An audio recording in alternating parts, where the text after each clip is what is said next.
আসসালামু আলাইকুম সুপ্রিয় ভিউয়ার্স, আশা করি সকলে ভালো আছেন। তো আজকে ইউরোপের দেশ সার্বিয়ার আসলে আজকে ভালোর চাইতে খারাপ খবরটাই বেশি আর কি।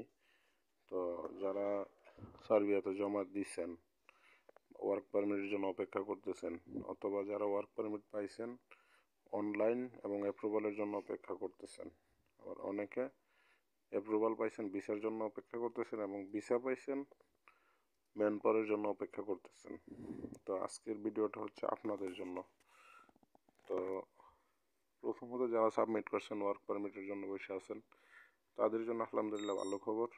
কারণ এই মাসের মধ্যে হোক বা সামনের মাসে হোক ওয়ার্ক পারমিট অনেকগুলোই বের হবে। হ্যাঁ, মোটামুটি কাজের গতি কিছুটা বাড়বে, এটা হচ্ছে সুখবর। আর যারা ওয়ার্ক পারমিট পাইছেন অনলাইনের জন্য বসে আছেন, তাদেরটা অনলাইন হয়ে যাবে ইনশাল্লাহ, কোনো সমস্যা নেই। আর যারা অনলাইন পাইছেন অ্যাপ্রুভালের জন্য অপেক্ষা করতেছেন, আপনাদের জন্য কিছুটা সুখবর, কিছুটা আবার কষ্টের খবর। কারণ হচ্ছে ভালো খবরটা হচ্ছে আপনাদের অ্যাপ্রুভালের সময়টা 2 থেকে 2.5 মাসের মধ্যে চলে আসে। আর যাদের মনে করেন 2.5 মাস বা 3 মাস হয়েছে, হ্যাঁ, তারা একটু ধৈর্য ধরেন। কিন্তু কারো যদি 4 মাস ওভার হয়ে যায়, তাহলে বুঝবেন ভাই আপনার অ্যাপ্রুভাল আসবে না। 4 মাস ওভার হলে এগুলো রিফিউজ হয়ে যাচ্ছে। হ্যাঁ, বিশেষ করে 4.5 মাস 5 মাস যেগুলো হয়েছে এগুলো সবই রিফিউজ আসতেছে। তো এই হচ্ছে খবর। আর যাদেরটা একবার রিফিউজ হয়ে যায়, তারা পরবর্তীতে 6 মাসের আগে আর আবেদন করতে পারবেন না।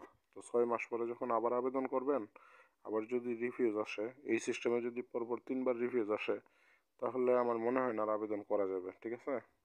তো এই জন্য যদি সার্বিয়াতে কারো প্রথমবার রিফিউজ আসে আর ইউরোপে আশা করে লাভ নাই, আপনারা অন্য কোনো দেশে ট্রাই করেন। বিশেষ করে সেনজেন কান্ট্রি যেগুলোতে আপনার সরাসরি এম্বাসি ফেস করা যায়। এম্বাসি ফেস করা যায় যে দেশে, নিজে এম্বাসি ফেস করতে পারবেন, ওই দেশেই বই সাবমিট করেন। এটা হচ্ছে আমার সাজেশন। কারণ হচ্ছে তাহলে আপনি কতদিন লাগতেছে বা আপনার কাজগুলো অ্যাকুরেট হচ্ছে কিনা আপনি নিজে বুঝতে পারবেন। আর যেগুলো এম্বাসি ফেস করা লাগে না, এগুলোতে কিন্তু ভাই ঝামেলা। এগুলো অনেক সময় আপনার এজেন্ট আপনার কাছ থেকে অনেক কিছু লুকায় রাখবে। আপনার রিফিউজ আসছে, তারপরে বলবে কি, ভাই ট্রাই করতেছি, আবার অন্য দেশে আপনারটা 2 দেশে জমা দেওয়া আছে, এই সেই এগুলো কিন্তু বলবে। তো কাজেই এই আশা করে লাভ নাই। যাদেরটা রিফিউজ আসছে বা রিফিউজ হয়ে গেছে, তারা অন্য কোনো দেশে ট্রাই করেন। এটাই আজকের পরামর্শ, আজকের ভিডিও। আশা করি সকলে বুঝতে পারছেন। আসসালামু আলাইকুম, ভালো থাকবেন।